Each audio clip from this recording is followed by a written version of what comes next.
It is said love is blind, but love is never blind. Hello everyone, all the viewers, welcome to the first episode of the Heart Talk Show that we are going to dive deeper into what communication is in relationship. With me, I have my best man, the chief guest. We are going to have a simple discussion that everyone outside there who is watching us is going to learn from this. Please pay more attention on this because it is going to help us understand how we can move in a relationship, how we can communicate to our partners. Thank you so much, my dear. You're most welcome. I'm sure you've ever fallen in love. Yes. How was a heartbreak, if you had any? Good afternoon once again. Love is so tricky and funny that it was very interesting at the beginning, but towards the journey, it becomes hectic and so on. So when I got heartbroken, definitely it devastated me, yes. But I had to compose myself all together and say, it has happened and things happen. Because sometimes things happen for a reason. So I decided to sit back and say, it has happened. Though I tried talking to the partner, but they didn't give me a projective response. So I decided to stay back and compose myself for inner peace. In case you have any heartbreak, please, the most important thing is focus on yourself. Please find ways of composing yourself. Make up your mind and be like, that happens and that is it. So we are going deeper. Let's pay more attention because we are going to discuss a lot on how we can communicate. So my other question, how can we, all the viewers outside there, improve on communication in the relationships? Honestly, there are various ways on how to improve communication in our relationships. First of all, I would urge that when we communicate, let's communicate with purpose. Let's be direct in our communications, and then let's be informative. Don't tell me something that you're not meaning. You get? You may tell me, I'm going to be engaged up to around 11 a.m. and yet you're going to get some free time between those hours.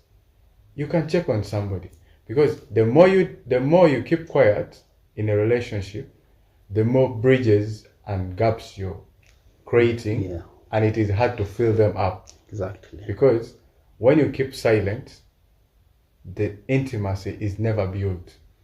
So communicate with purpose, be direct, and be honest in your communications. So that's so wonderful. That's a very nice explanation, and this is going to be of importance to all our viewers and mostly the youth. The youth there are going to issues like a lot of problems in the relationships because they don't have knowledge on how to handle communication issues and some barriers that are brought in relationship because of poor communication. Yes. So basically, that was so nice of you, relationship counselor. Now, I would also help in dive in some few. One, I would say, one of the key points you should note to improve communication. One, be an active listener. Give your partner time to express herself, to explain herself, to express her emotions when she's discussing an issue with you. By only doing that, you create an environment of trust. You give them the courage, and you'll give them to trust. They will trust you next time, and they'll have that audacity to always build communication, like strengthen on communication with you whenever you guys are having issues. So the other thing is, please avoid interruptions. These other things that interrupt, maybe set a good environment to talk. Avoid phones at that moment. Issues of phones ringing, what that distract you when you guys are having a calm and peaceful conversation. That is it. Please, viewers, I want you to take note of this as we go in. So our next question, what are some of the communication pitfalls that most people are facing out there? Thanks again for the brief insights. So one of the pitfalls I would really cite out is less communication between the two.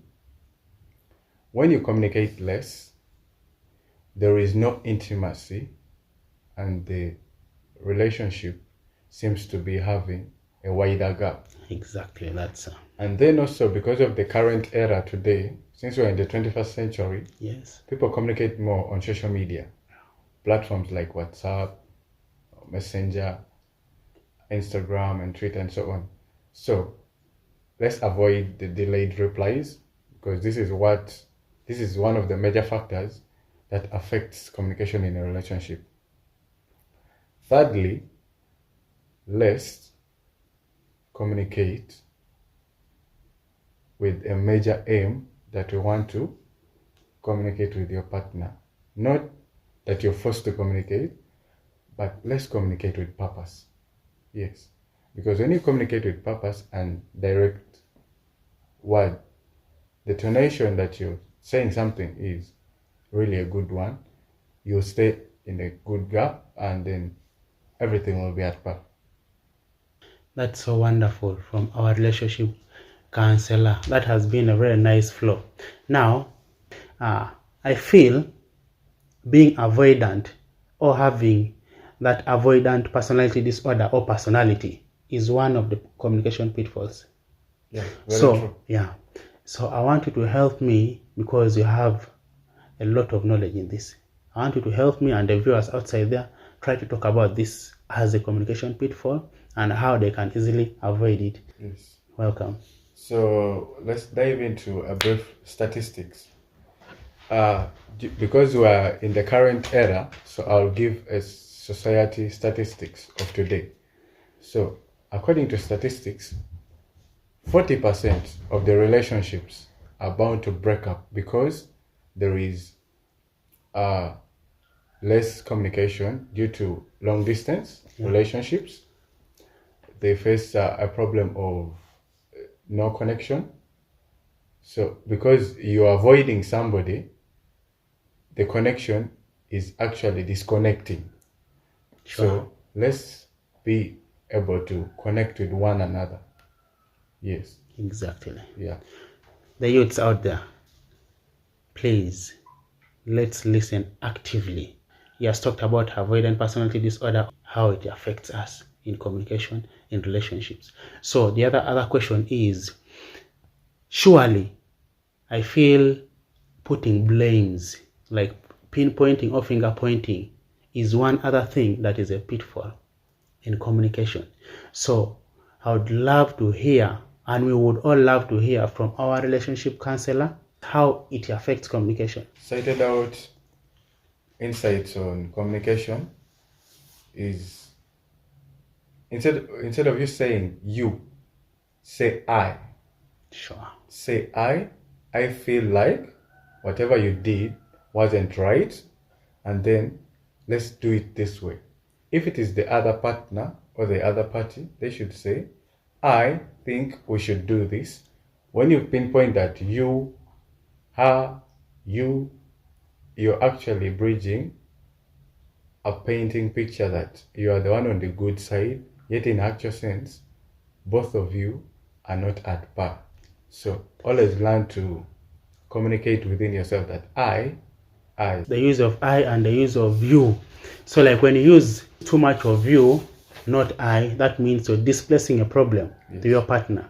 And when you're displacing a problem, that is displaced, like you're putting a blame to them, which is not right. If you want to communicate well and solve an issue in a nice way, please use I.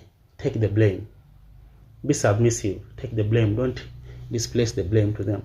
So the other question comes, social media. How has it been also a pitfall in communication? Honestly, technology has bridged a lot of gaps today, because when you want to communicate, probably you're texting with somebody. Yes. You have received a notification on TikTok. Yes. Someone has posted a new video. And that thing is enticing, it's interesting. Yeah. Definitely pulls your attention, then you run the other side. So you neglect the communication you're trying to have with the partner, which brings a problem. You get, because today the social media platforms are driving youth a lot. That's why you find that the teenage, or rather the youth relationships, are bound to break up today to a larger extent because most of them are being taken up by these social media platforms. The other thing I could add on in that point is, these issues of following content creators. We find a content creator, because for him he wants to make money, he comes with his own mindset. If your girlfriend does not do you this, if your boyfriend does not do you this, or maybe if he does not take you out, buys you like gifts, ABC, and so, step down. That is not a real man. You understand? Yes. Ladies tend to follow this and put it in reality. Instead of understanding your man or your woman, you go and understand someone who does not know you, and who does not know the kind of man, the characters in your man, who does not know your man's personalities. He's just creating content according to his own mindset. I believe that is how social media or digitalization has also affected communication. Yes. So, in addition to that, yes, rather, I would really urge that instead of us being misguided by these social media content creators, you can either get a concept from them, because we are meant to learn through observation. Exactly. What we read, we have read so many books written on love stories, we have watched so many documentaries. So get the concept and put it in you. It becomes a reality for you to learn some lessons on how to handle your relationship, or rather your love life. Because when you put those negative ideas being given by somebody into real life, they're going to affect you and impact you negatively. That is how people get destroyed and they're devastated.